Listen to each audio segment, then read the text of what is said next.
Okay, I believe we're live streaming now. Hello, everybody.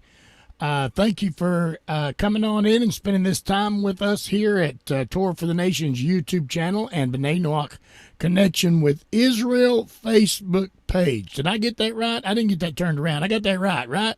Yeah, And in the radio. yeah. Oh, and thank you so much. And everybody on Power Faith Radio, we're so glad to have you here tonight. And I had them up and running, forgot to tell them hello.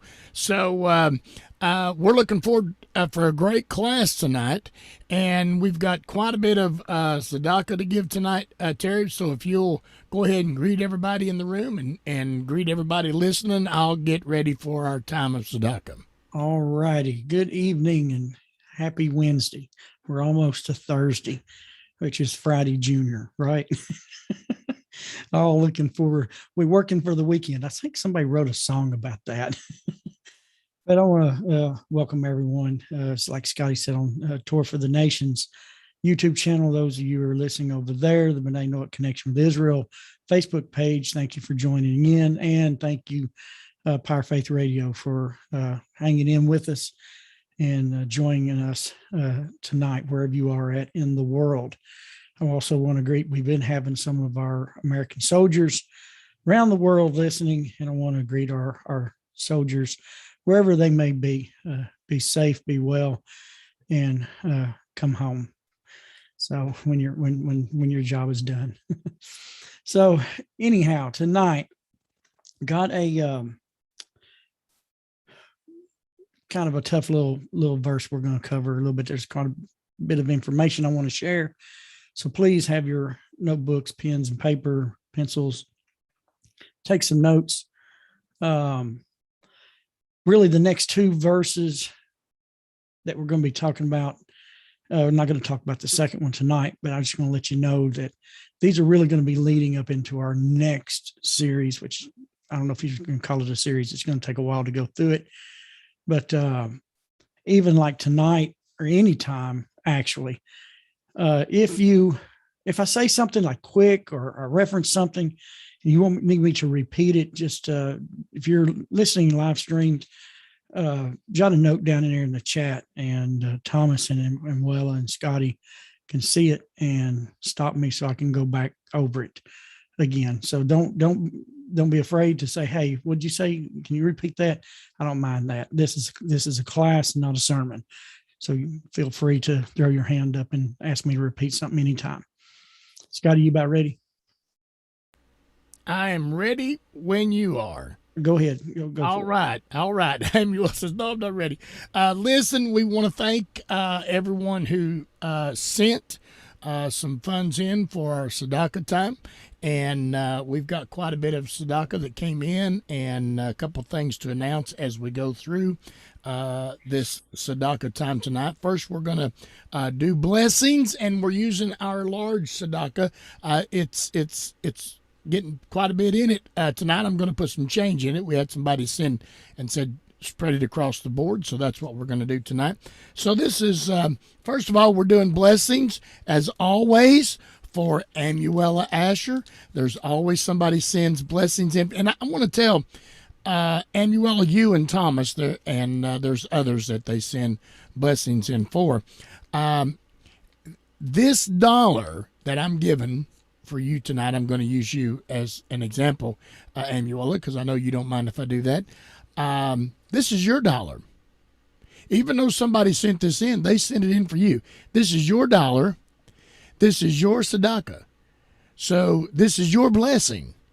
So I want to pass that on to you that I know sometimes I announce, somebody sent tzedakah in for Amuela and for Thomas. It's not that they're giving tzedakah for you. It's that they're giving you tzedakah to give. So I just want to kind of give that little bit more depth on that. So Amuela, somebody sent in for tzedakah for you. Also Thomas, somebody sent some tzedakah in for you. And also Thomas, they asked how your mother was, and they're giving tzedakah for her tonight. Is she real quick? Is she? I know you mentioned to me she's kind of scared. Is your mother? How's she doing? She's she's scared. They're actually doing the procedure tomorrow to go into her lungs to get the stuff out for testing for cancer. And well, Michigan laws are kind of crazy. So Yeah, yeah, with her age and disability, she's afraid they might keep her there. So well, we'll I just keep trying to, keep her in yeah, good spirits. yeah, yeah. Well, And thanks for whoever did that. all right, all right. Also, we've given tzedakah for Sally Justice. We really appreciate Sally. I haven't heard too much about Richard Helton lately. I imagine he's doing pretty good. He has been posting on Facebook, so he's still recovering.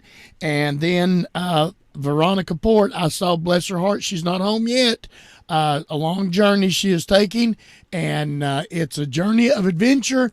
And so we're giving a tzedakah for Veronica Port. I'm going to have to get my trusty letter opener and get this tzedakah stuck down in there.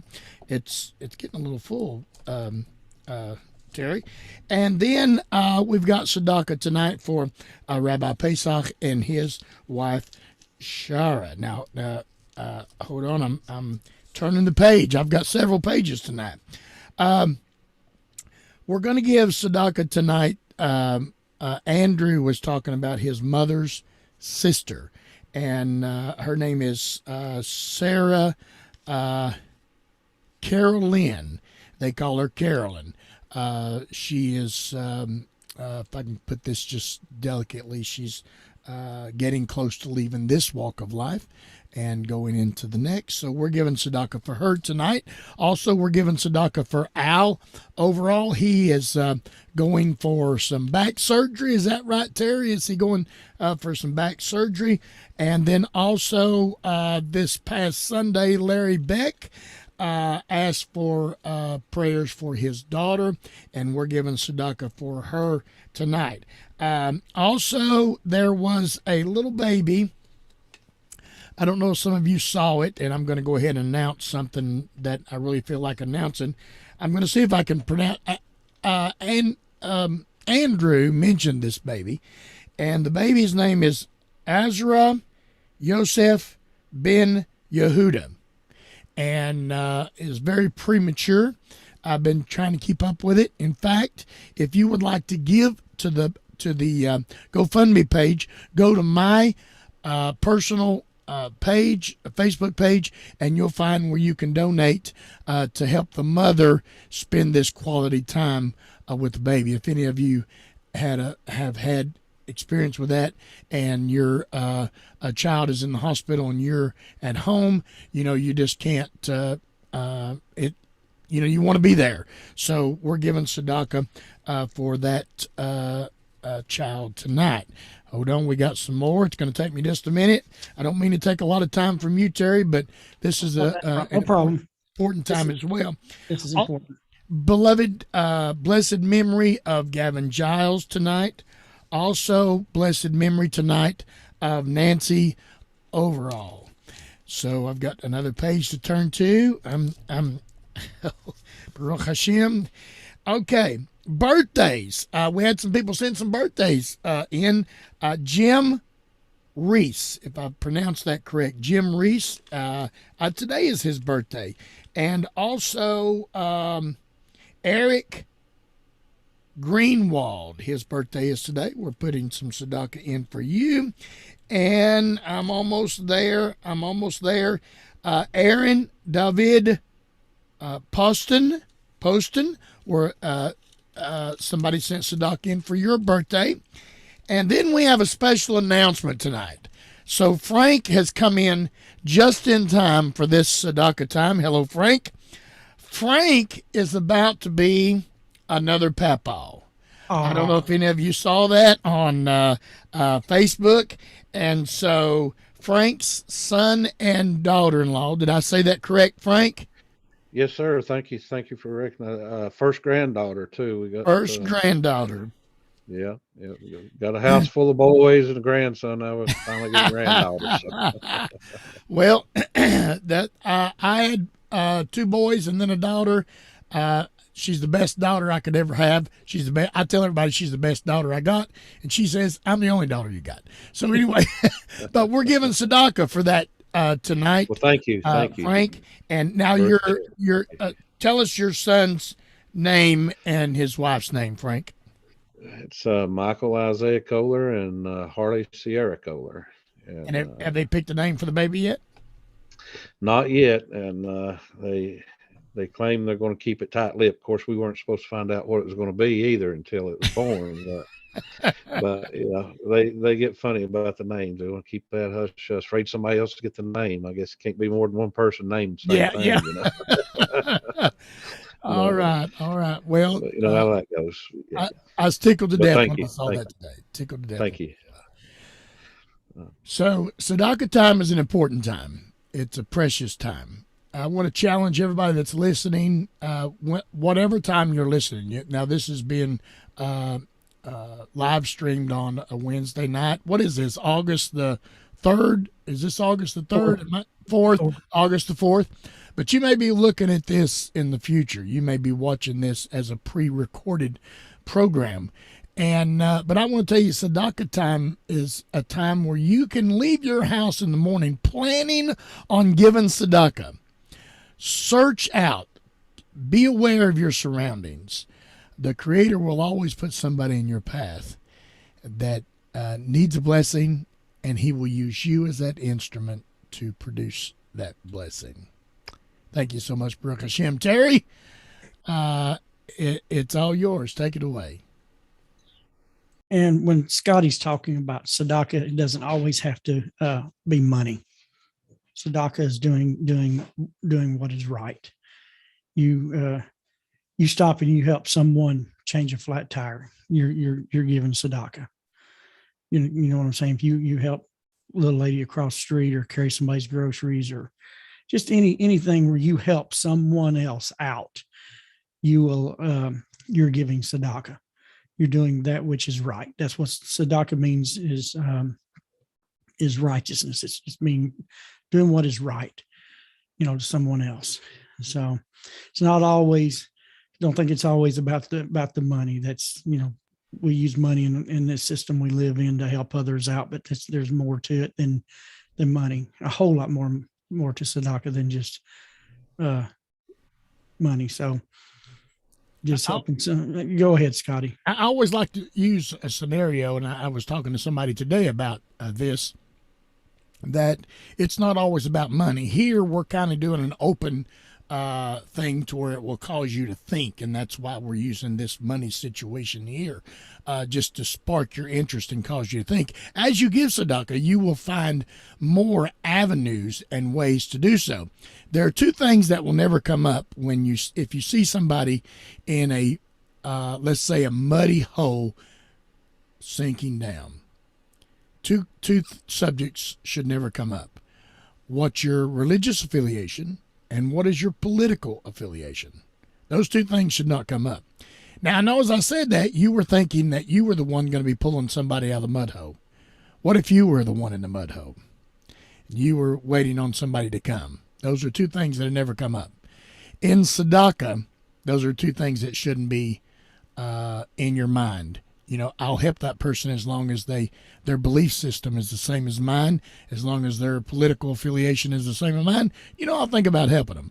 But the greatest way you can help somebody is help them to where they don't know you helped. You just, and I'm not going to get too far into that, but we had a great discussion about that today, Terry, and the guy texted me about an hour after that, and he said it was so amazing how after we had our conversation, he left and he passed by somebody on the road with a flat tire. Without even thinking about it, he said, it was something took over. I pulled over. I walked up to the vehicle. I just started working, helping that the person was talking to me. And all I was saying was, yeah, put the spare on, put the flat in the trunk, put the jack back in the trunk, and said, y'all have a nice day. And he said it was amazing. It was simply amazing. So, okay, go ahead, Terry. I just had to throw that in. No, I'm glad you shared that, because really, this is part of our teaching time. not just what I cover, in our biblical studies, but this is a major part of learning and actually help changing. There's been such a wrong mindset because of politics and religion when it comes to the use of money. And so learning the proper use of it, the way that it should be, it's just part of our class. And so, and I thank Scotty for doing it. He does a matter. I've actually learned more about giving in the time I've known Scotty than I have my whole life. Just things he has shared with me has changed my life. So he definitely has a gift there to share with everyone. So, thank you, Scotty, for what you're doing. Okay, tonight we're going to continue in Psalms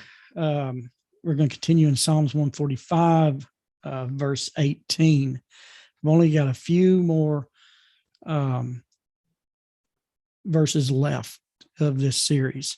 I was going to do 18 and 19 together, but it was going to be, I didn't want to give too much. I didn't want to overload because both of these, they're actually connected, but there's information that needs to be understood behind both of these passages that they need to be done separate. So you don't get an overload. Like I said, please have your pen and paper ready to take notes.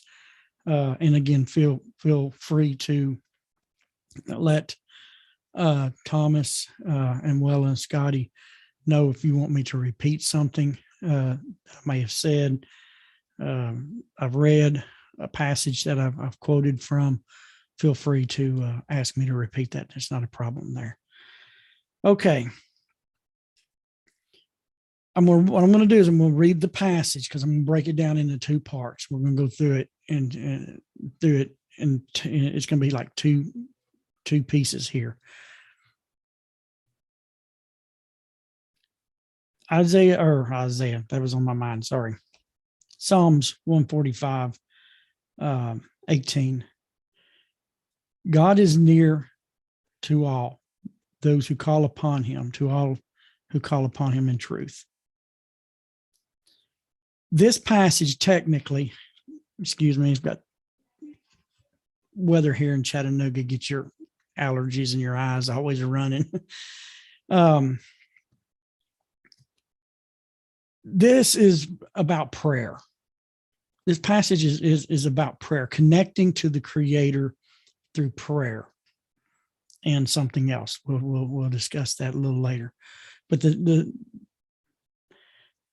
the essence of this passage is prayer.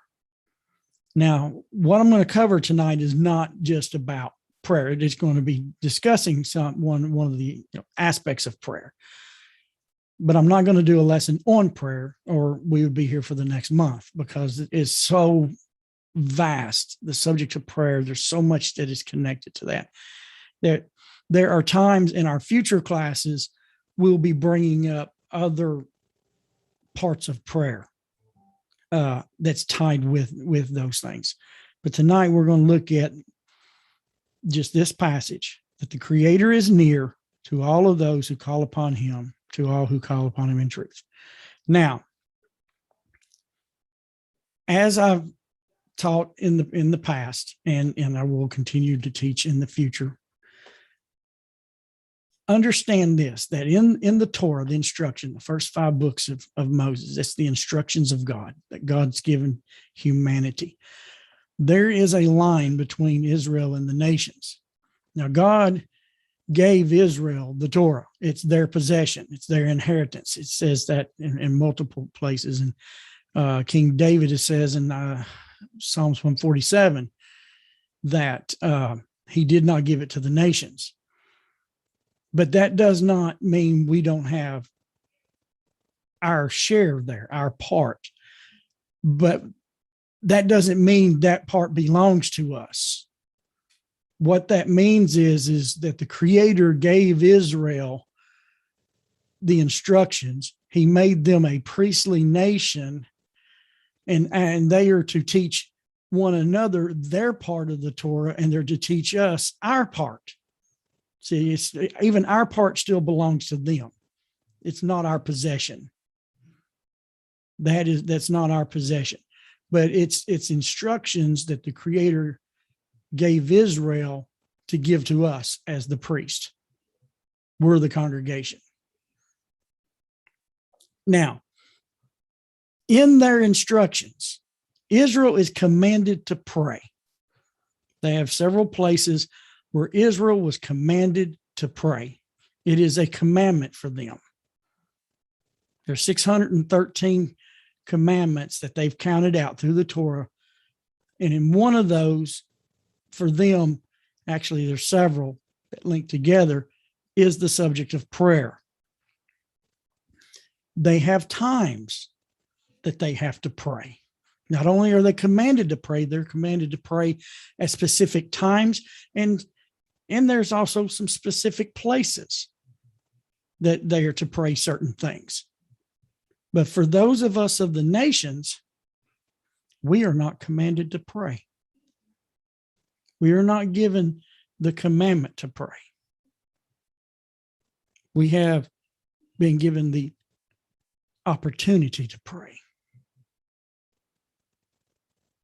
And I'm going to show how that it is, that it's in Scotty, I lose the word sometimes.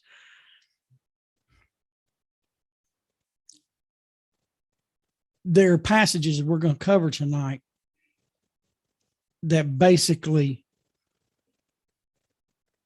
Israel and the Creator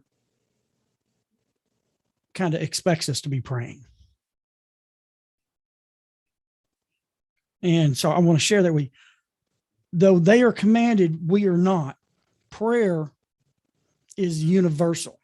It's a universal communication process with the Creator. Israel's prayers are different than ours because they, again, have specific roles that they or things that they have to do in their service of the Creator. Our basic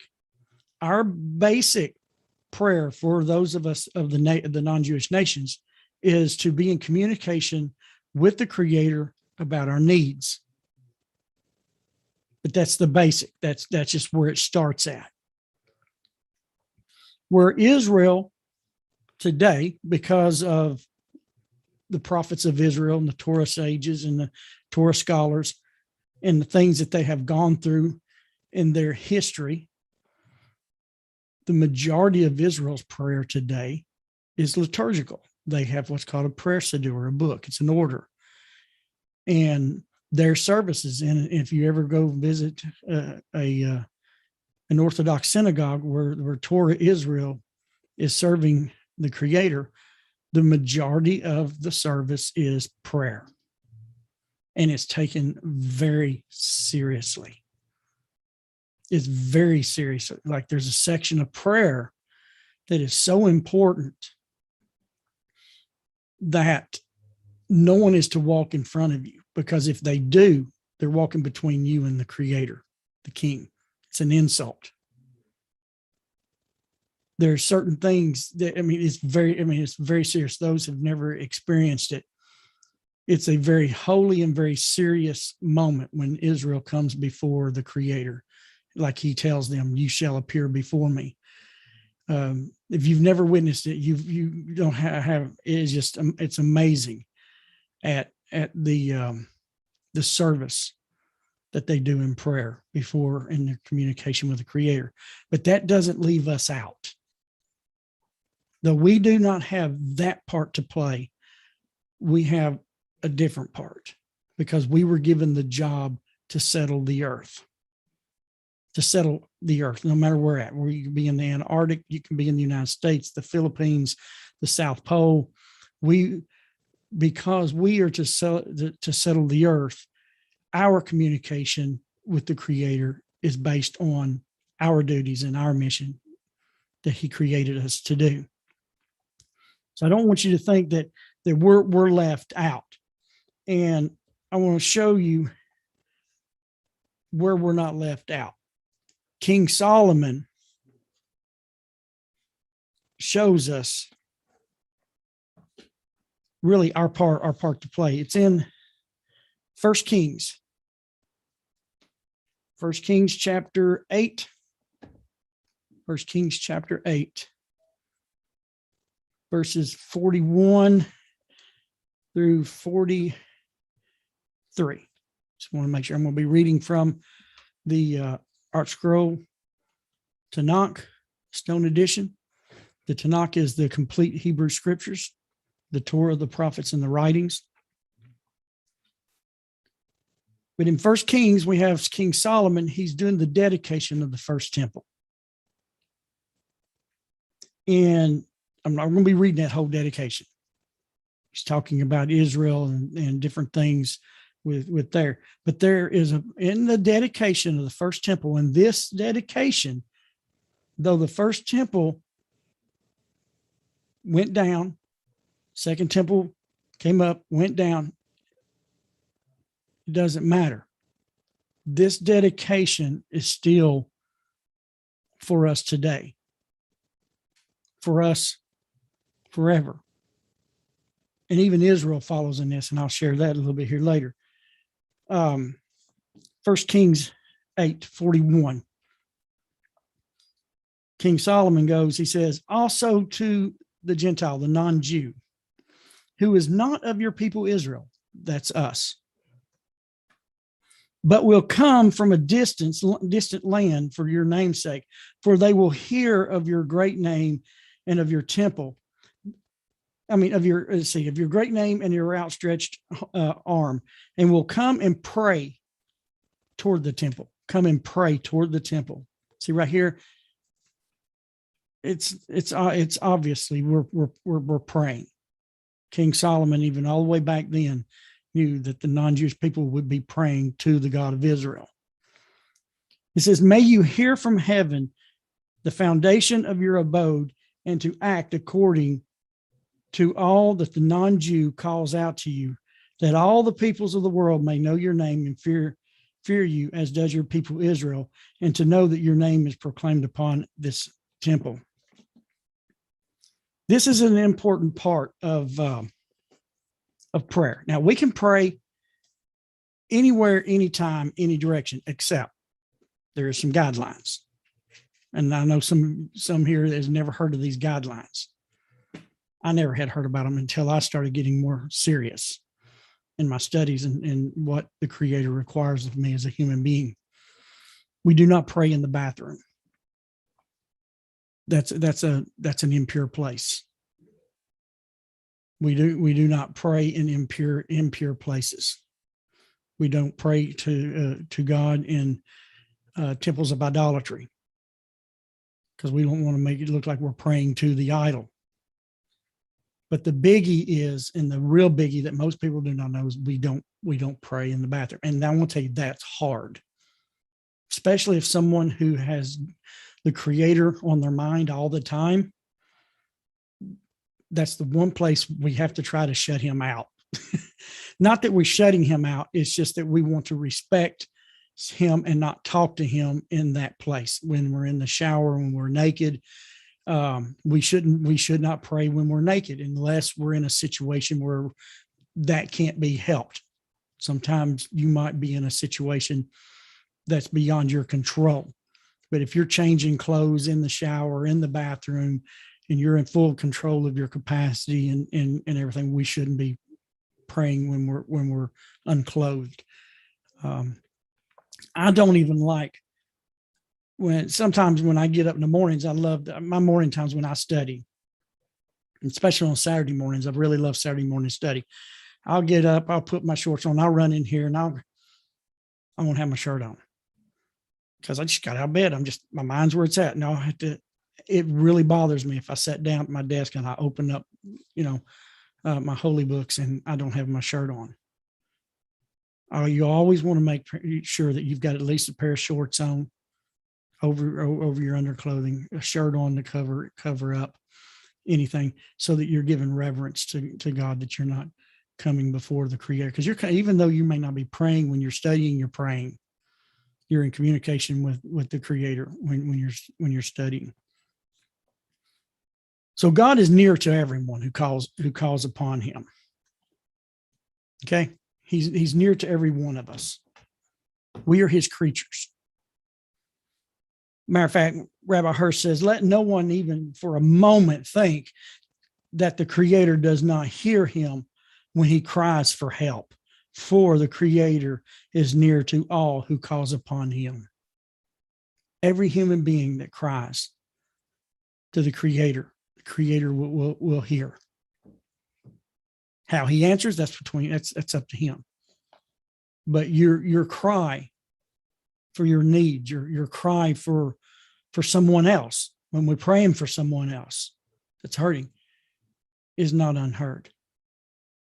And I want to share an example. Now, this comes from Israel, but I just want to share an example. When I read this passage and I was going through this stuff, this passage came to my mind. I remembered studying it when I was studying the Torah portions a few years back, and I'm like, oh, where is it? And so I had to go dig it out and find it, because this is, to me, this is an amazing example.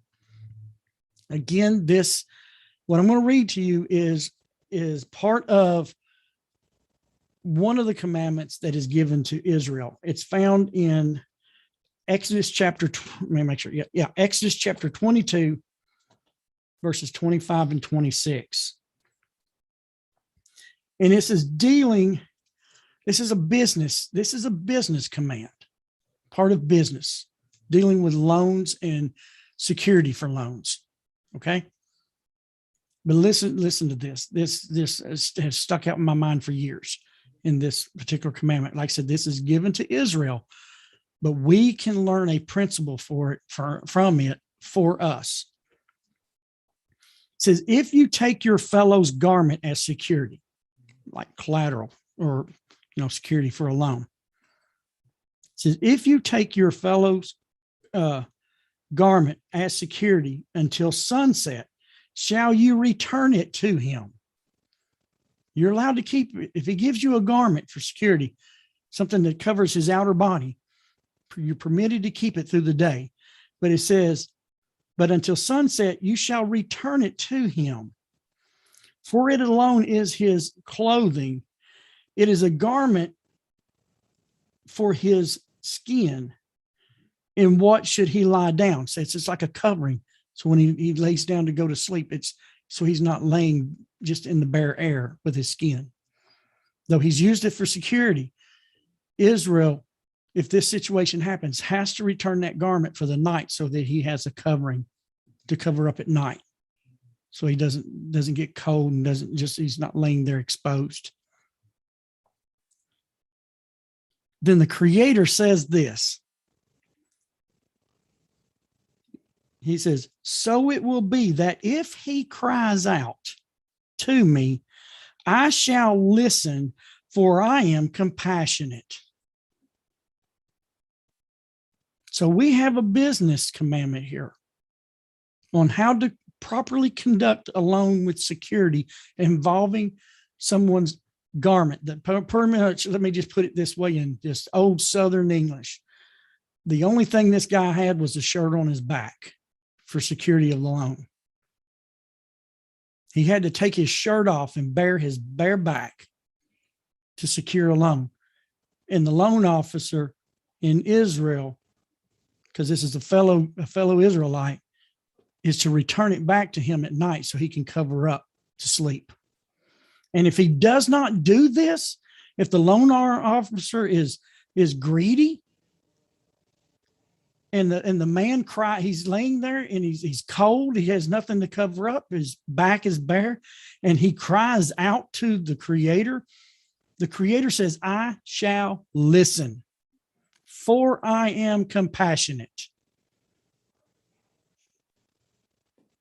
So even though Israel has a command to pray as a service to the Creator in their duties, though we are not commanded to pray, we are among his creatures that he created. And as this says, the Creator is near to all of those that call upon him. And if you're crying out and you're in a time of need, the Creator says he is compassionate. He will hear. That's our basic dealing with prayer for all humanity. That is the basics of prayer. We call out, he is there. We're in need, he is there. He's near. That's the first, I'm going to just say like a first level. Not that there's like first, second, third levels, but for tonight's sake, this passage has 2 sections. That's the first section of this passage. Scotty, anything I need to cover before I go to the second point? Terry, you have just brought out something that was, I just got to say, it's extraordinary. The fact that we should respect the Creator to a point where we appear in his presence covered. Yes, it's being covered within Israel is a major issue. That it's one that we're not commanded, but they are commanded a level of modesty as the priest, and a lot of those who get into Torah study wants to emulate that, which is not necessarily wrong. We just don't need to do it the way they're doing it. Correct. Using the same methods, but the same principles. Now, is that a position of mindset? You know, because some people they don't really care even how they present ourselves with each other. They don't really care about. Sorry, I'm going to say it, being covered up. They don't have that in their mind. Well, it's a form of morality. It's a form of morality and ethics that we have gotten away from. And as we really, when we start getting into this next section after Psalms 145, we're going to see that the 7 laws is about morality and ethics. And it's how we approach the Creator and how we approach one another. And some people, I'm going to try to use the words the best way I can. If you really look at how someone may approach you in their morality, that's how they are themselves. They're approaching it that way themselves. I'm having a hard way to explaining that. If they don't care about themselves. If they're not going to appear before you or the Creator in a moral fashion, then they really don't have a care for themselves. And that in itself isn't necessarily a derogatory toward the person. They just may not have been taught. Right. And that's not a problem. That's not a problem. If you've never been taught something, don't feel guilty. Just when you do learn it, improve. That's what we talked about a few weeks ago. Our life is a life of improvement. That's what the Creator expects of us. And there are things that I learned when I was young, that I was taught, that I still carry today in ethical standards. And when I run up against a very non-ethical society that we live in today, I go bonkers. I just things that I would never have done, growing up, or I'd got slapped up backside of the head with a broomstick or something, and I'm just talking about how you treat someone else, and sometimes we treat people in jest, like we're joking. But even there are times when you can joke, but then there's times that certain things just shouldn't be a part of a joke. You know what I'm saying? So we live in a society today that is very lacking in moral and ethics, even teachings. so much of our religious institutions goes to feel good music, feel good sermons, messages, feel good mantras, whatever religion it is. It's all feel good for yourself, but they're not taught the morality and the ethics of living in a society. And that's really what we're going to be getting into after we get done with Psalms 145. So I didn't mean to go on too long with that, Scotty. Did I answer your question?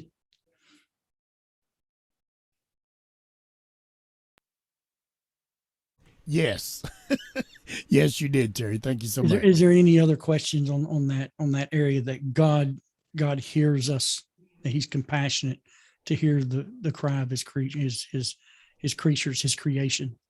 No, but there was something to come in, but I think I'll wait till you get further on into your teaching before I present it to you. Is that okay? Okay. Might go just a tad long tonight because this next section I want to. This is this is great. It's great teaching, Terry. Great teaching. This next section, I'm just going to be honest with you, is going to be tough. But, sometimes you got to run on a gravel road barefooted to toughen up the bottom of your feet. I used to do that when I was a kid. I don't know how many of y'all when you got out there with your friends and cousins and see how far you can run down a gravel road barefooted. We used to do that. But that helps toughen up your feet. Today, I can't walk across the yard and step on a rose petal without going,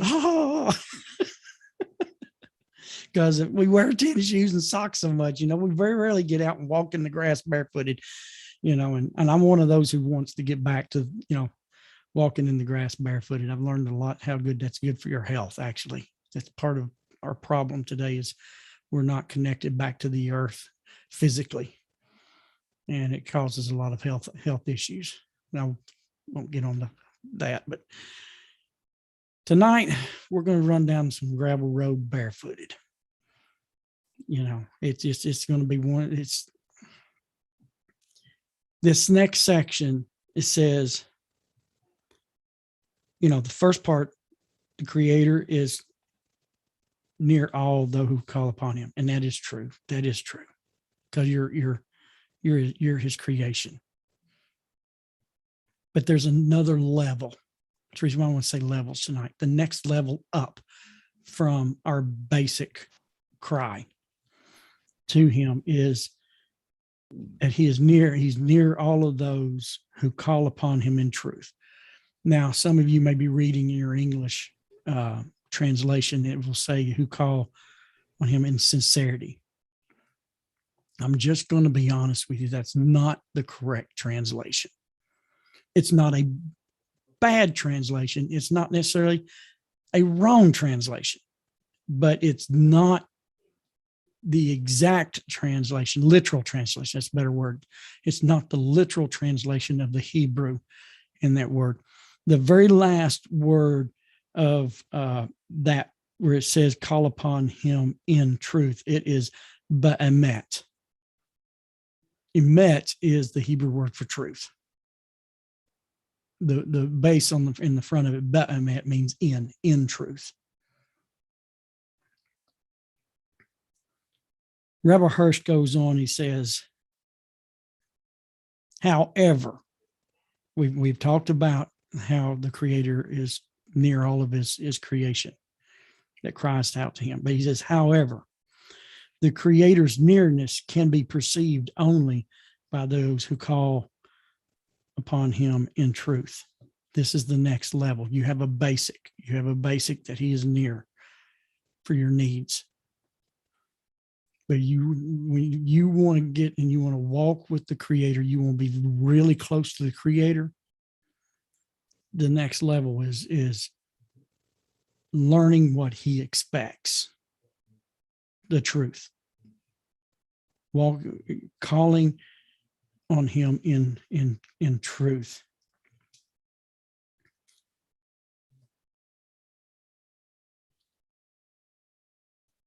It says, he who turns to God only for satisfaction of his own wants and desires. See, sometimes when we call out to the Creator, we're bringing him a grocery list of things we want. That's not calling out in him in truth. So those who call out to the Creator in satisfaction of his own wants and desires without, write this down. He who turns to God, the Creator, only for the satisfaction of his own wants and desires,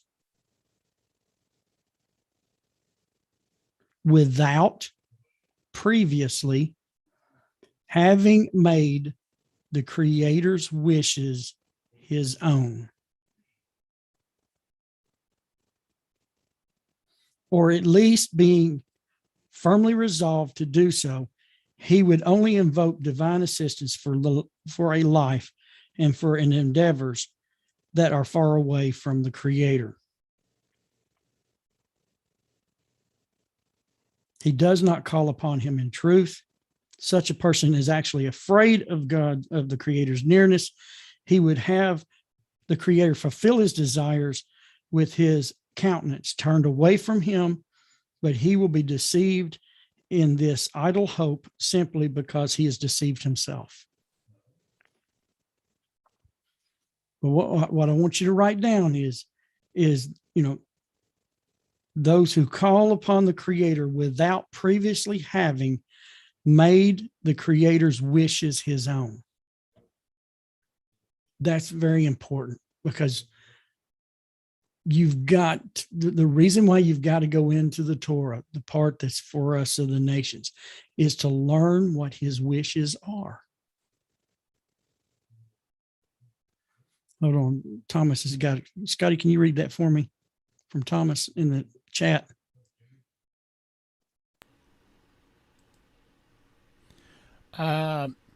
Oh yeah, Amy on YouTube asked, was the story of Noah being passed out naked and drunk more an issue for his sons? Now this is going back on what you were talking about a minute ago. I hope we're not pulling. No, this is fine.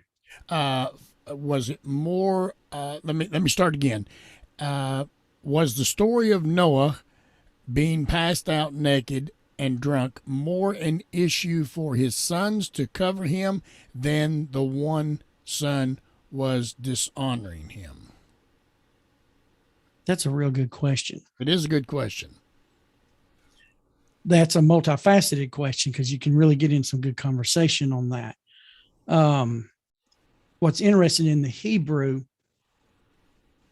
there's some interesting blessings that's brought out in the promises because of this event.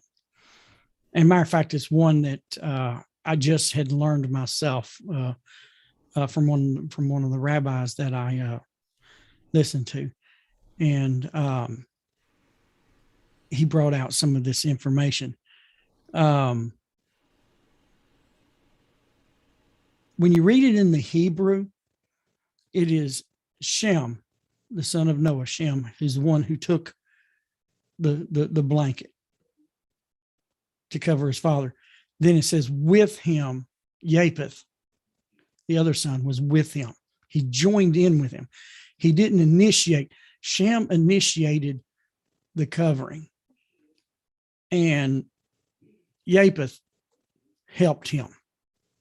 He joined him in his kindness. He joined him in his kindness to cover their father's nakedness. There's two things that comes out of this. Now, the Shem, he would later become Melchizedek, the righteous king. It is Shem, along with Noah, that taught Abraham, Isaac, and Jacob 7 laws. There's actually a cave in Israel. It's called the cave of Shem and Eber, him and his grandson. Because Shem, one of the things that is taught is because of Shem initiating this covering up, through his lineage would become Abraham, Isaac, and Jacob, the nation of Israel. Because of it was a great kindness that he done his father. Now, Japheth, he helped. Japheth was given a blessing that he would enlarge. He'd be huge, which the sages of Israel teaches us. Really, part of the largest part of humanity is our descendants of the son of Japheth, which is Europe and Greece, Italy. Just a huge part of humanity is Japheth. Not only in numbers of humanity that they would cover, but they would also cover through Japheth. They would enlarge in the maths, the sciences, the arts. They're some of the greatest engineers and artists and musicians there has ever been has come through the descendants of Japheth. But in this covering up, there is a statement in the book of Ezekiel, and don't hold me to this, I think it's 39, where it talks about during the Gog and Magog war, that those of Gog would be the descendants of Japheth. And they're going to be destroyed. And the Creator says that they will be buried in Israel. And what that is saying there is that the Creator is returning a great kindness to Japheth, because it's almost like a curse to be left laying on the ground dead. But to bury someone is a great kindness. And the Creator is repaying the covering of Japheth. When Noah was in his fallen state, Japheth helped cover him up. And therefore, when Japheth is in his fallen state of Gog, the Creator is going to allow them to be buried, to be covered in the Holy Land. And so that covering, especially like in a fallen state, and you're being covered, is a great kindness that the Creator shares with us through the situation here with Noah, the situation with the Gog and Magog war. There's a lot more to that than just reading what's there, understanding that the sages can look and see, and they know who all this is, and it traces back to this moment right here with Noah, Shem, and Japheth. And part of that blessing is also not only that they're going that when Japheth is in their fallen state, that the Creator is going to cover them like they covered Noah in his time of need, in his fallen state. That it also it says that Japheth will dwell in the tents of Shem. This is where we learn. A large part of humanity is the descendants of Japheth. And those who join in with Japheth, we will dwell in the tents of Shem. And the tents of Shem is the tents of Abraham, the tents of Isaac, the tents of Jacob, the tents of Israel.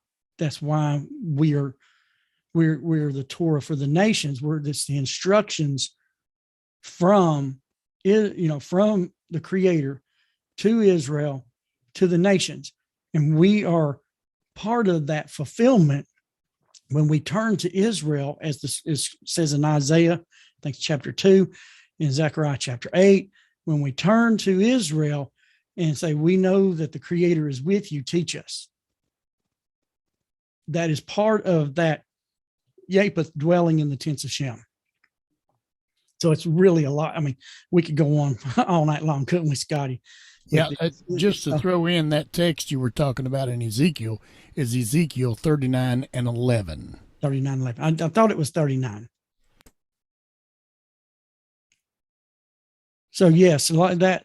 Yeah, that all ties up. That covering up. So when we cover up, before we pray, before we study, we're showing a kindness to Hashem, a respect. We're showing a respect toward Him.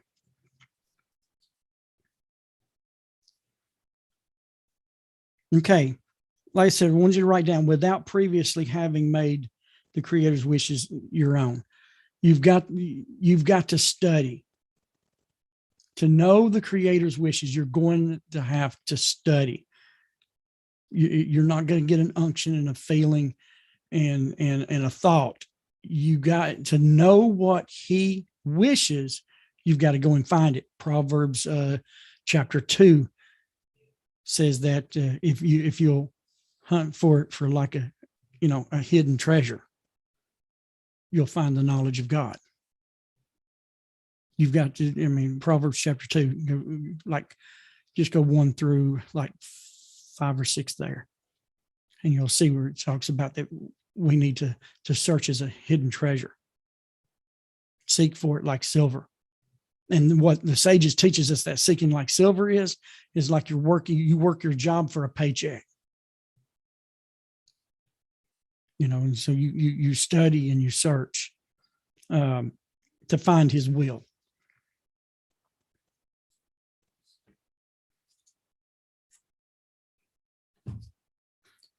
Now, this is the section that's going to get a little rocky right here on the bottom of your feet.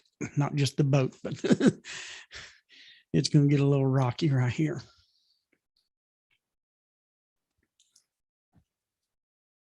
In this section here where it says that to call upon Him in truth, seeking out the wishes of the Creator, to make them your own. Proverbs chapter 28, verse 9.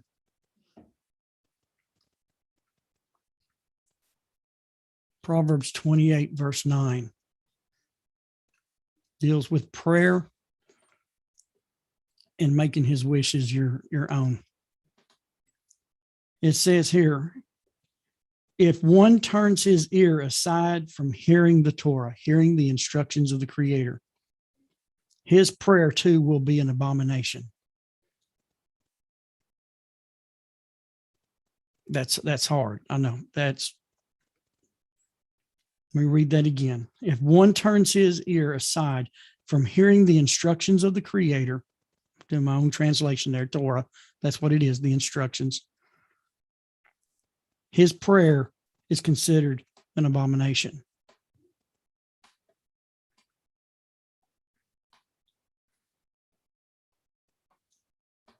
The Torah sage, Miktav Eliyahu says, this verse closely associates the Torah, or the instructions of the Creator, with prayer. The two are connected. The Torah and prayer is connected. Countering the notion that prayer is merely a petition of one's needs.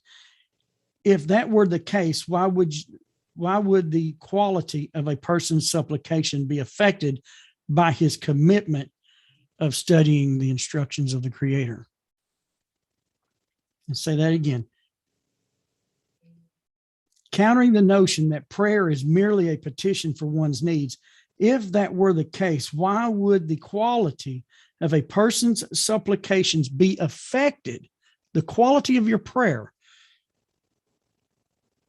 Why would the quality of a person's prayer be affected by the commitment of his study of the Creator's instructions? Rather, prayer is meant to be a means of spiritual growth and bonding with the Creator, which is stifled when one distances himself from the ideals of the Creator's instruction.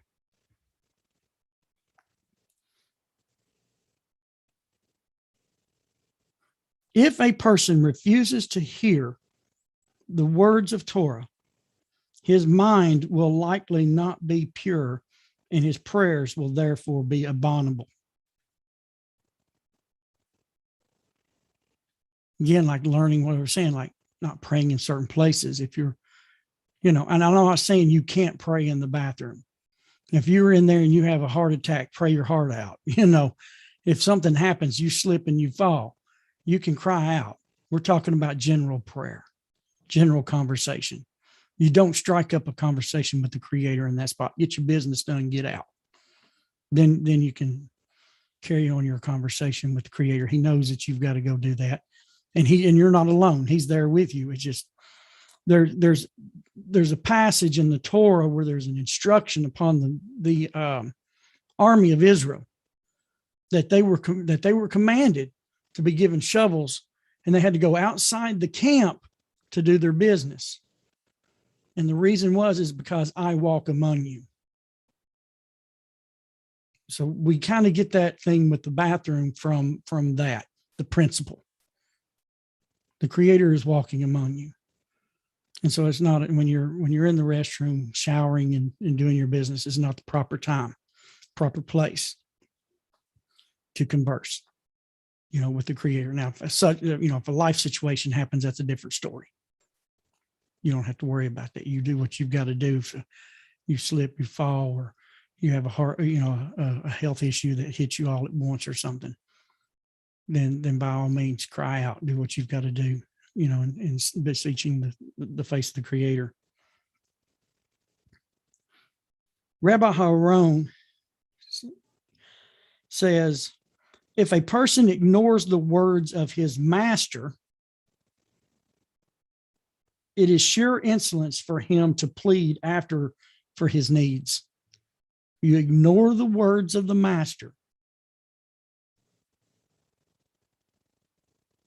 then, why are you pleading for your needs? It's like a child to his parents ignoring. The parents gives the child instructions, this, do this, do that, or, keep your room clean, keep your bed made up. They ignore all of that and go on and do what they want to do. Now they want something. I want that ball glove. Can you give me that ball glove? Oh, that's a nice bike. Daddy, can I have a bike? Wait a minute here. You ignored me. Then why should I grant your request if you've ignored my words to you? My words wasn't meant to hurt you. They were to help you and to condition you and to teach you. But you chose to ignore me. So guess what? Right here, your prayer is now an abomination. Your desires can become an abomination. When you flip the Creator off when he's speaking, then when you need, I'm not saying he's not near. He has a loving kindness to every creature he's made. But we're the only ones given with free will. So therefore we have a little more responsibility on our shoulders. Don't think if we can ignore him and then turn around and want to beg something from him, he's going to just, he's going to be our shofar, or, the guy that's going to hand out everything. Nope, not going to happen. Rabbi Aaron goes on and says that the Torah, the Creator's instructions, and prayer both form a link between a person and the Creator. Through the Torah, a person connects to God's words, to the Creator's words, and through prayer, he communes with the Creator. But if a person turns away from the Creator's instruction, creates a distance between himself and the Creator, what can his prayer accomplish? If you've turned away from his instructions, what is the benefit of your prayer? That's what he says there.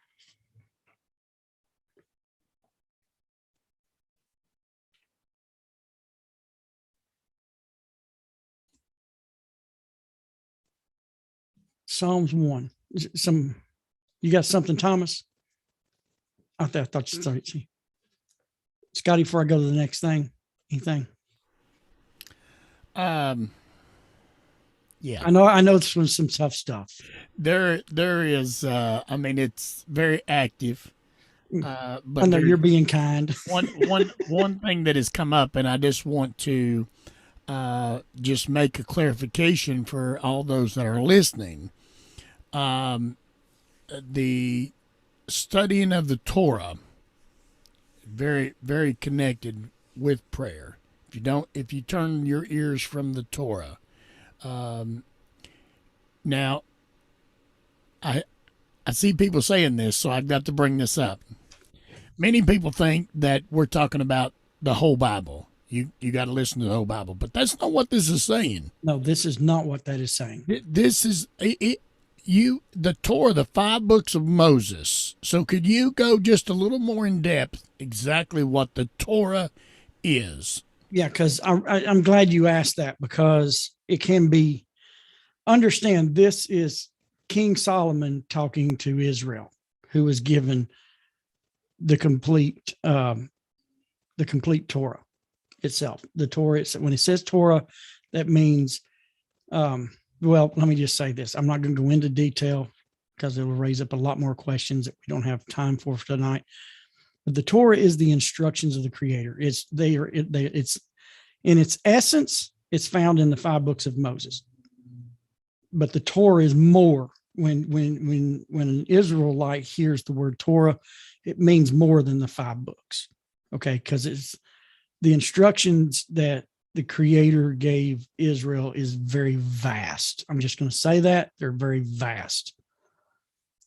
Okay, like I said in the beginning, we have to learn not only the Torah is saying here, we have to know what our part of the Torah is. And that's part of what our class is here we'll be going into. The very next series, I will be getting into what our part of our responsibility found within the Torah, the instructions of the Creator that was given to Israel. It's not the whole thing. The Hebrew scriptures, and I know people on the radio can't see this, but this is a Tanakh, the Hebrew scriptures. Now, this is pretty good size because it's Hebrew and English.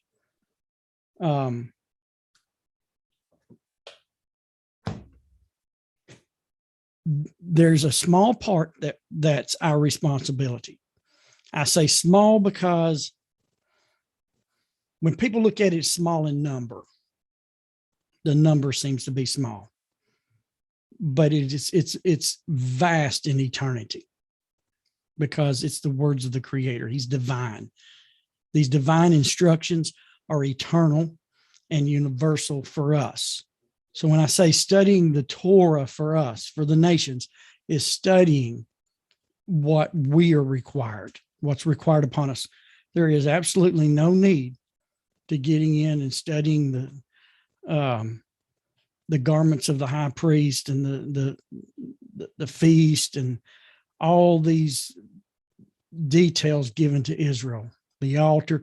We can read that to understand, but we don't need to be studying that. That's not what we need to be studying. Is what is required upon us, and what is required upon us. And I'm just going to give this to you in a brief explanation.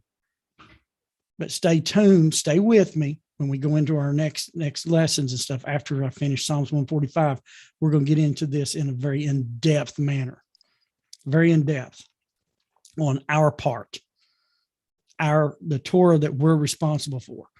Well, matter of fact, before I answer that, this actually goes to where I was going.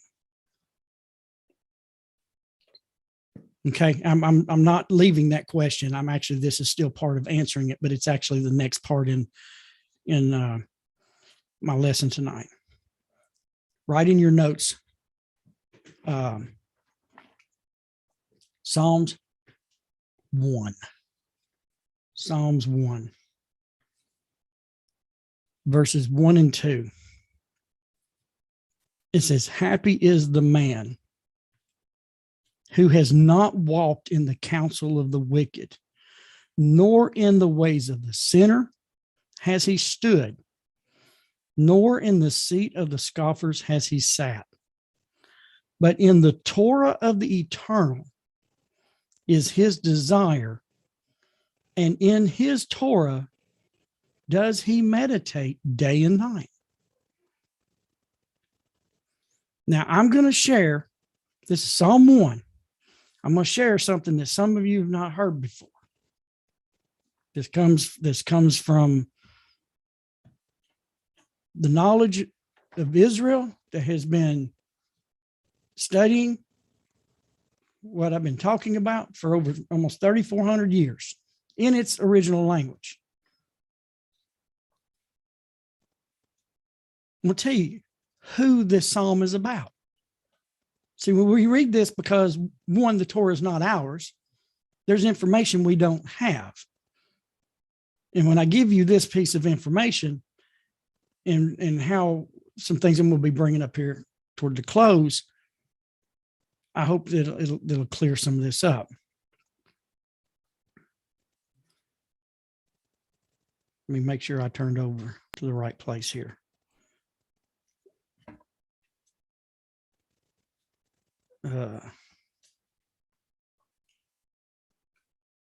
Thought I wrote my page number down. I just want to make sure I got several things highlighted here, but I wanted to read the highlighted part. Okay. First part. Remember Psalms 1, blessed is the man. Okay. In the Hebrew, it's what it says. Ashrei ha'ish. Okay.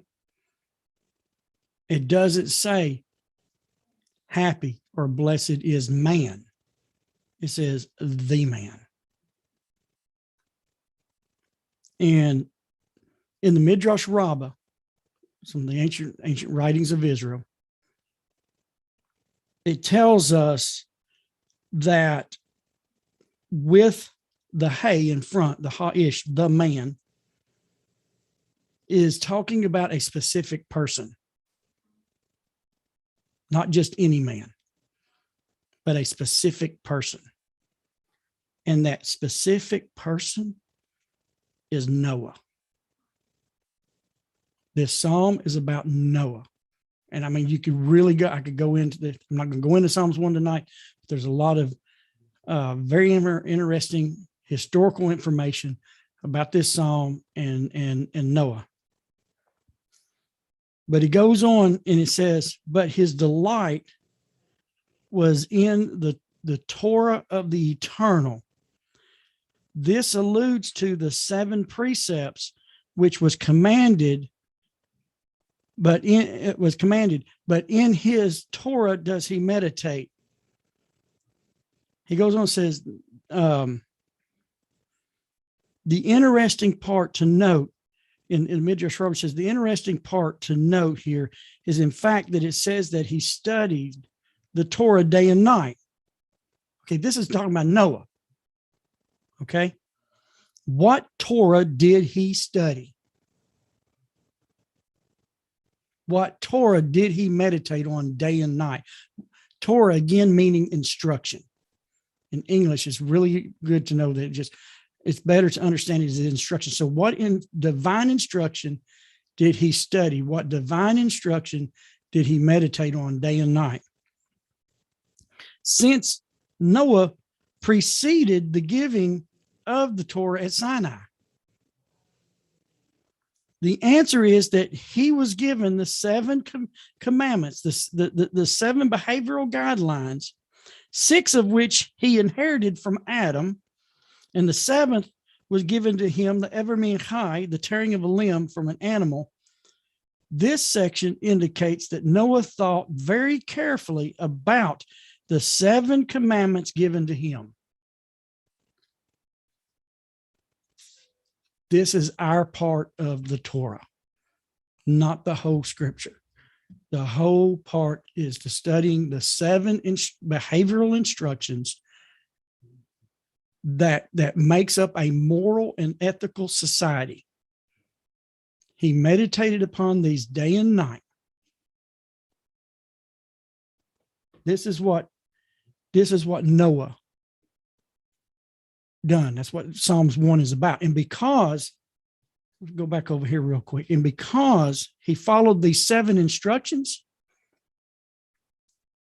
first he's called happy, Ashrei, happy, which is also can be translated as blessed.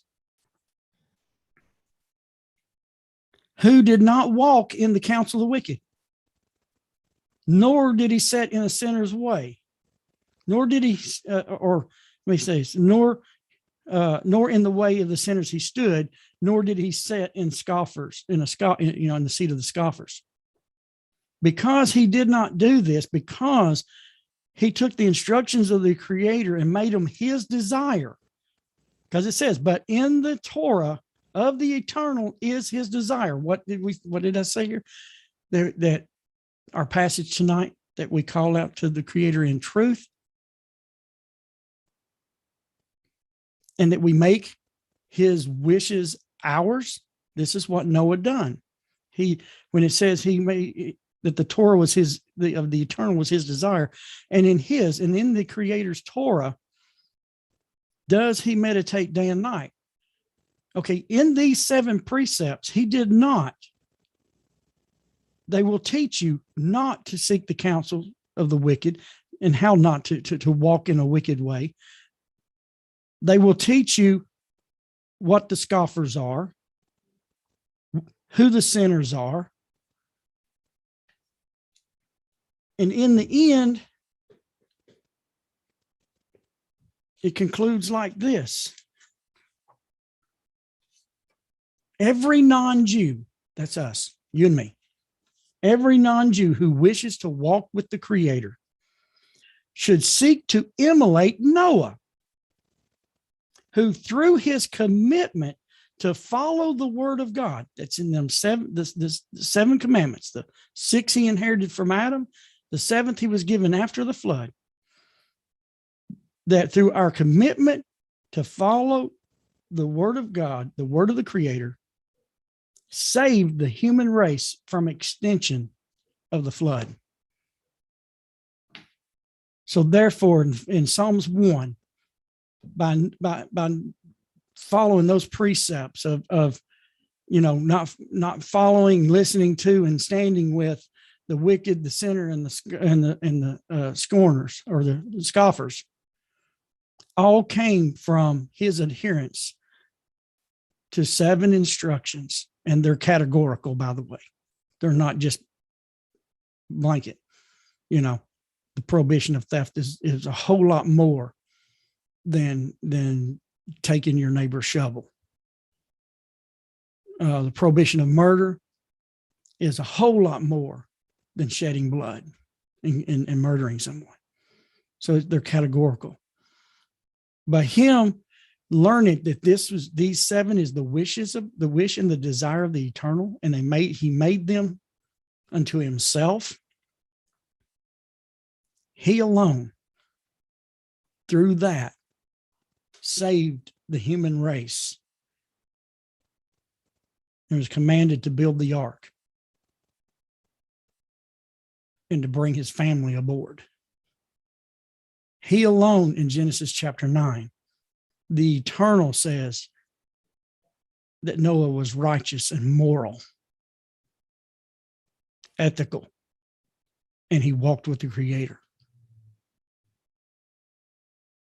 And that's what it's not the whole Torah. I mean, not the whole Torah. The whole Torah is Israel, but there's their part and our part. And real quick, I'm going to end this right here. To know that what I'm saying is true. I've talked about this in the past, but Rabbi Hirsch helps us understand that there's the divine law according to species in his teaching on Genesis 1, 11, and 12, when the Creator told the earth to bring forth the vegetation after its kind. And we were brought here. All this was established before man was put on the earth, and we were brought here and set in the middle of it to learn from it or to ignore it. Israel is separated from the nations. It's told in the Torah itself, in the 5 books of Moses. There's also evidence of their being separate from from us in the creation week, which I won't go into. But they are the priesthood. We are not. We are given the duty to settle the earth. They were given the duty to settle one nation called Israel, the land. Israel, Eretz Israel, the land of Israel. They were only given that spot to settle. We were given the earth. Our Torah, our part of Torah, is to help us settle the earth and create moral and ethical societies, which we're going to get really deep into. I'm looking really forward to that, and I hope that y'all will continue to join us when I go into that here in a few weeks, because it's going to be something. I'm just going to say this: some of you have never heard it like this. It's not a religion. It's not a religion. Walking with God according to His wishes is not a religion. It is the way He wants society to operate. And I'm looking so forward to getting into the details of that, to share some things I know that a lot of people haven't heard. And we are in the generation that it's always been there. It's come up and it's died. It's come up and it's died. But this is the generation that this is actually happening all over the world, guys. One of the rabbis that Scotty and I work with, they work with whole communities on the other side of the planet from us here in the United States. Whole communities, towns, villages that has grasped this and have been reconfiguring their societies according to these rules, and is working out the way the Creator designed man. And it's really interesting, some of the reports that Scotty and I get to hear that's going on the other side of the planet. So, Scotty, I hope that, did I answer that in any way, that this is not the whole Hebrew scripture? Yes. Because there was a discussion going on, as always say, well, that's the whole Bible. It's not. We're talking about the Torah. And I know you delicately, you presented that, and we hope to get more in depth in what you're talking about as Torah in future classes. But this was just really just a good introduction into this. It really was just more of an and I've got an awesome introduction. I have more introduction actually to go into here a little bit later when we finish this series. So please hang in with us. But I'm hoping I've been able to use the right words to understand it. You did, yeah. And again, I know that the radio station can't see this, but when I hold up a Tanakh, the Torah, the prophets, and the writings, we can't read this that this was written to us individually. There is a people, and there is a history, and there is a heritage that pretty much 99% of it was written toward them. We have our share, and that's there when they're like to the nations, is sharing that with us. Learn part of studying and knowing the wishes of the Creator is also learning who He is speaking to.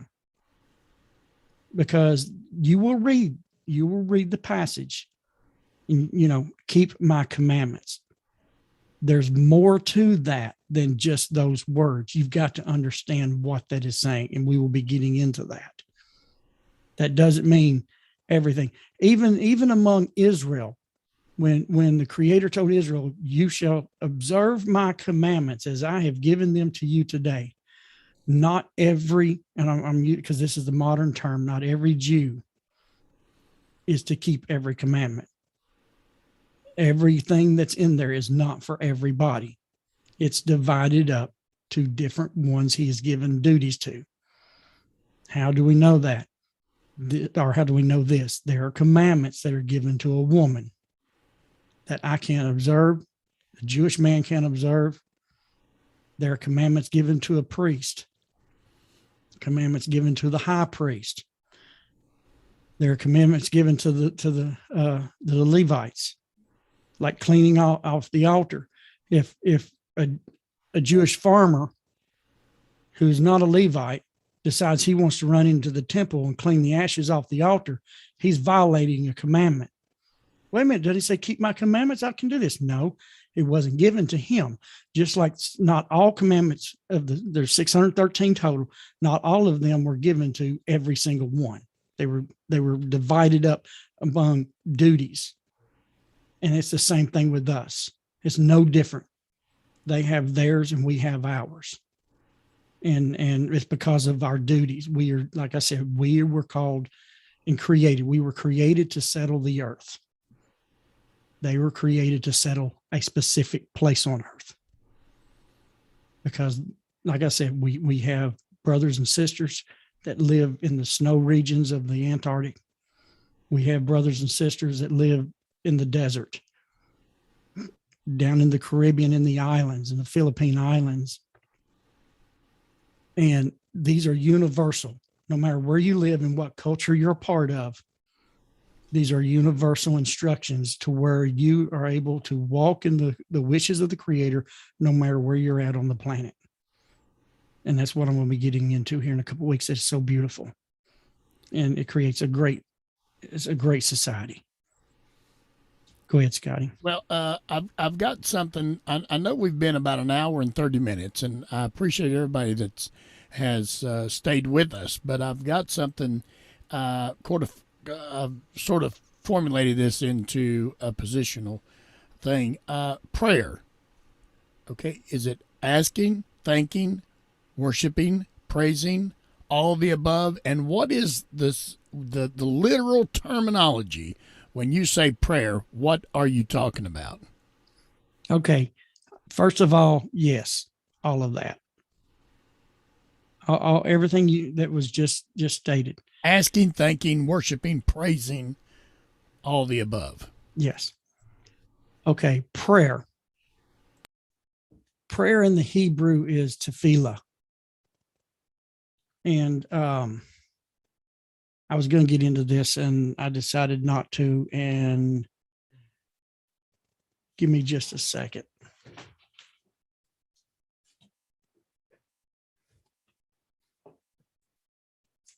In its element, it means to connect, but there's a little bit more to it. Let me see. I had something here.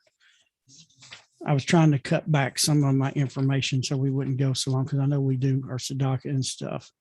Hold on here. I don't want to give you the wrong information because, like I said, I've looked at so much here. I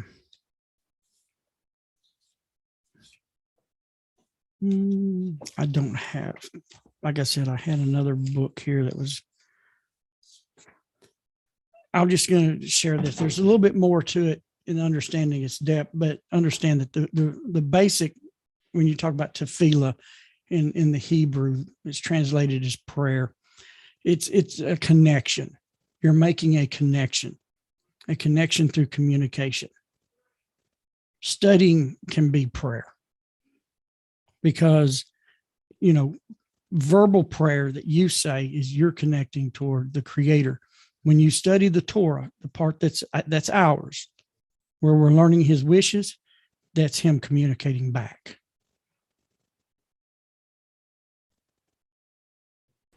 Okay, we got something else. I really think you ought to cover it. It's really good. No, I'm fine. I'm fine with everything. Amy asked a question. Thank you. Thomas and Amuel is really doing a great job. If this is not a religion, what you're discussing, what is it? A legal system? Why would it not be religious too?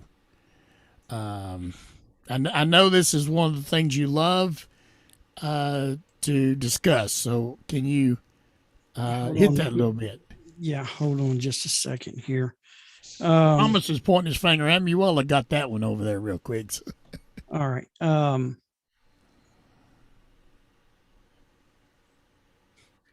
I've been already studying toward the next series, so that is somewhat answered in part of what I've been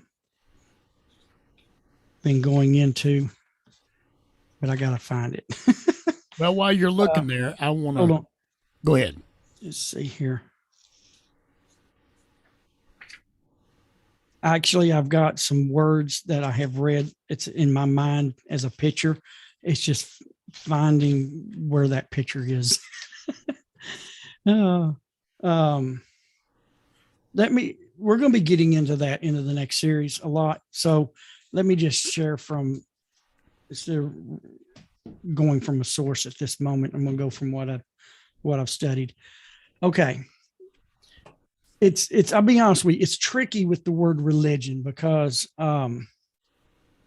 religion is not really a Torah concept.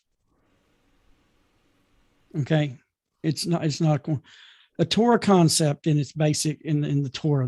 When I say Torah, remember, this is instructions of the Creator. In his instructions, the Creator did not set out to create a religion. And like I said, we're going to be you're going to be hearing some more of this again. So this is just be the first time maybe you've heard your third. When the Creator created Adam and Eve, he created a male and a female that will have children, that will create families, create societies. The instructions is how those societies are to run. There is no brainer for them that there was a creator, because they were the only ones, him and them. It becomes a problem as you get down the line.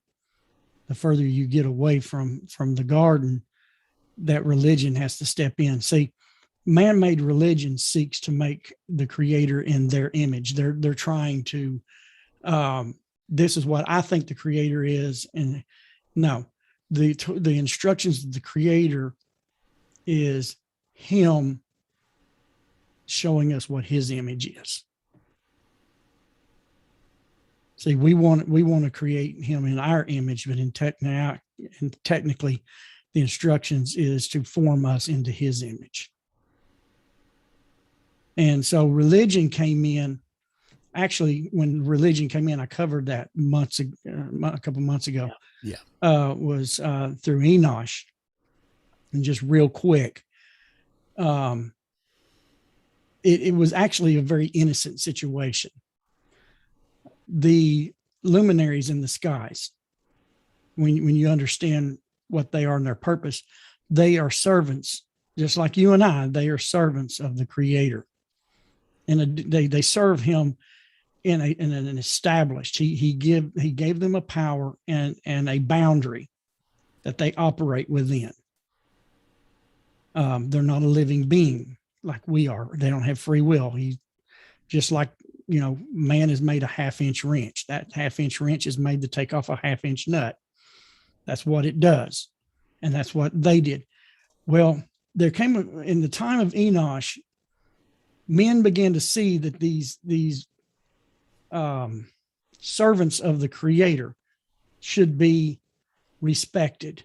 Just like if a king's entourage comes to you, they come in the name of the king, and their words, what they say, has the authority of the king.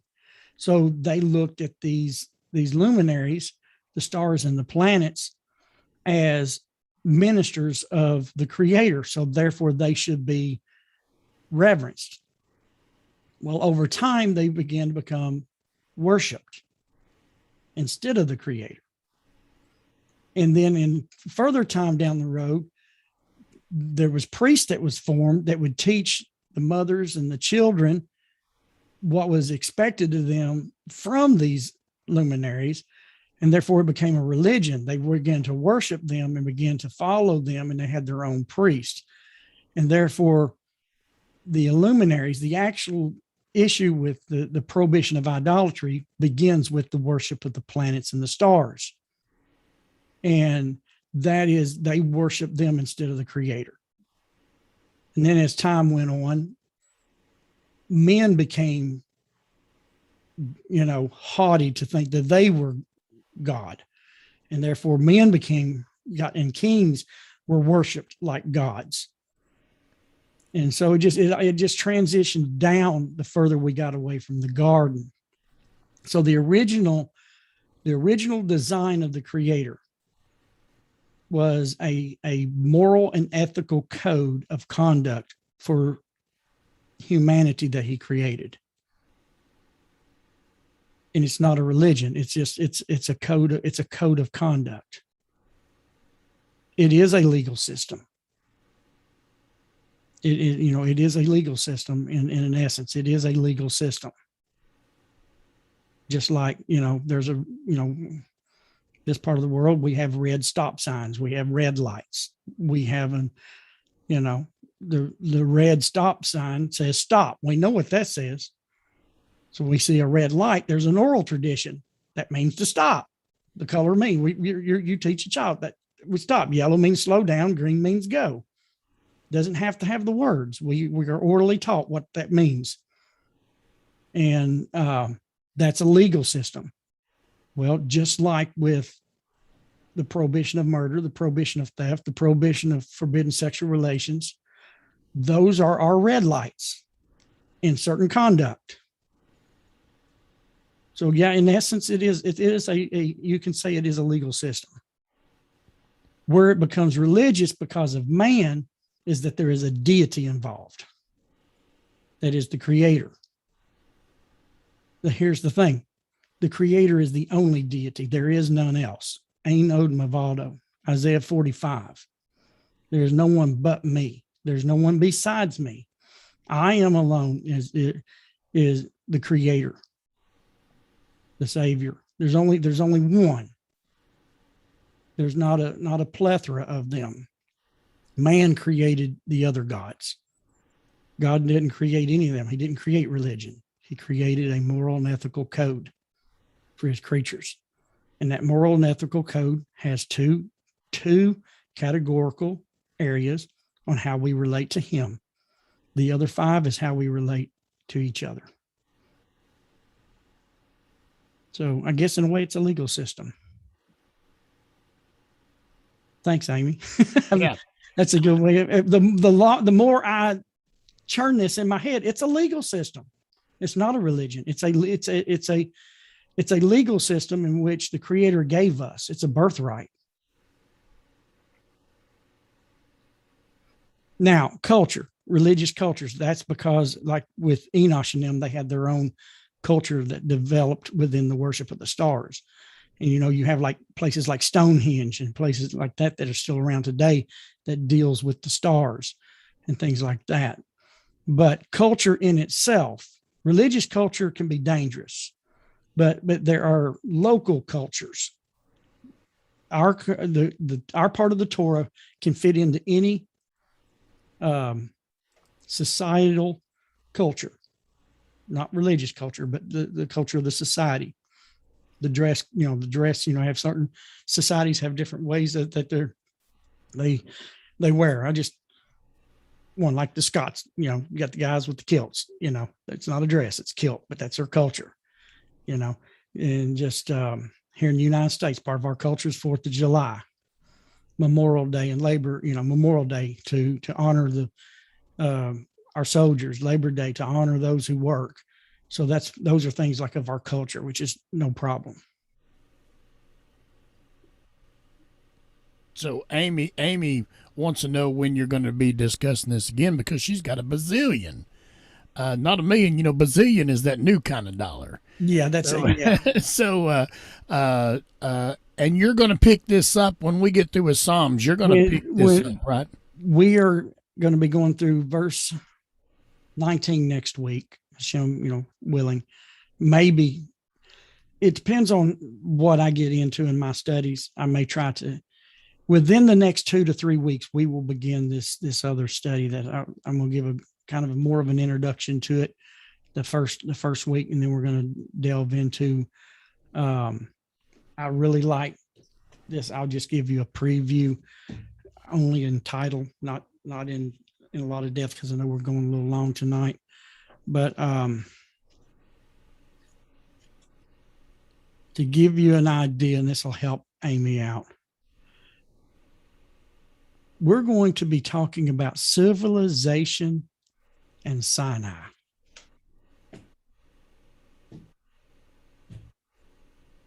I hope it wet, make you a little thirsty there. Civilization and Sinai. Because this is going to be an area a lot of people have not looked at the scriptures in the way that it's for a society, not a religion, but for a society. So I hope that help out, Scotty. Yeah. Or as the questions keep coming on there. No, listen, they're gonna keep on going. You could be here all night, so they're gonna keep going. But sadly, we have to come to a close. Close to a close. Yeah.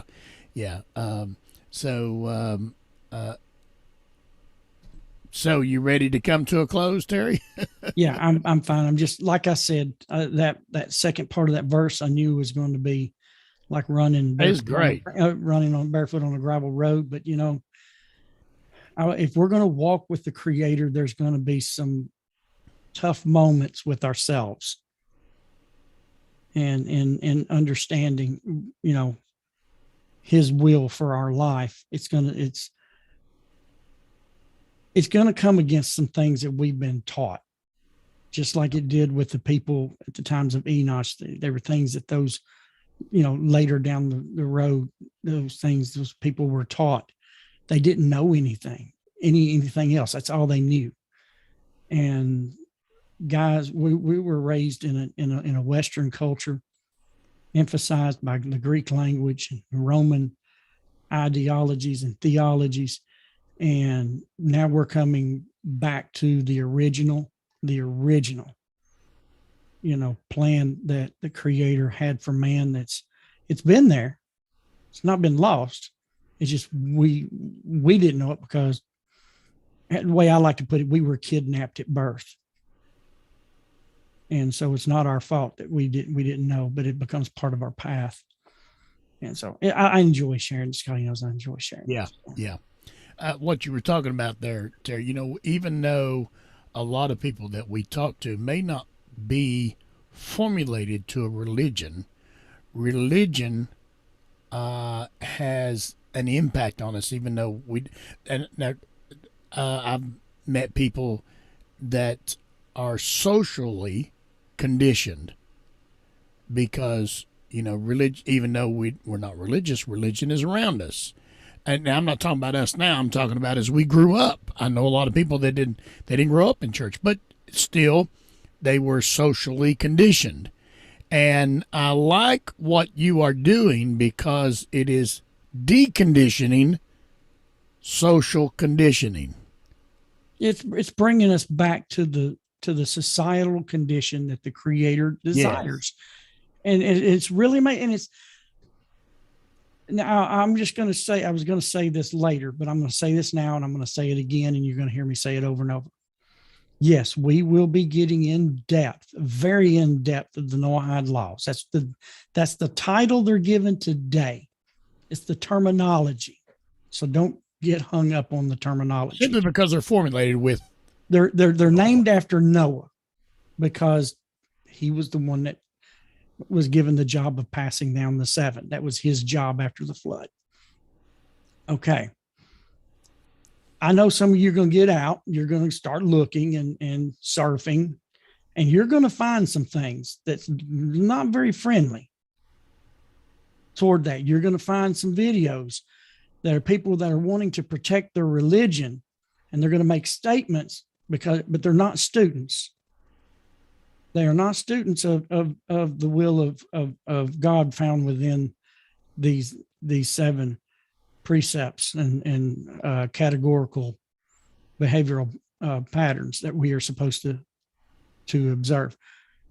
I'm going to tell you, there's some here tonight. We are students of these. We study these. We ask questions. We have connections, and we have connections all the way back to Jerusalem. When we've got questions, we can go back to Jerusalem and say, what does this mean pertaining to me as a non-Jew? And don't, you're going to, I know some are going to get out and want to look, that's fine. Let it, I'll tell you what, if you listen, have your notepad down and write some questions down and bring them on, because I can tell you the people who are making those things aren't students. They're hearing a few things and they're trying to protect a religion. Bring any question you want. And our goal is just to share the desire of the Creator for us. That it, like I said tonight, that we will take upon ourselves his wishes.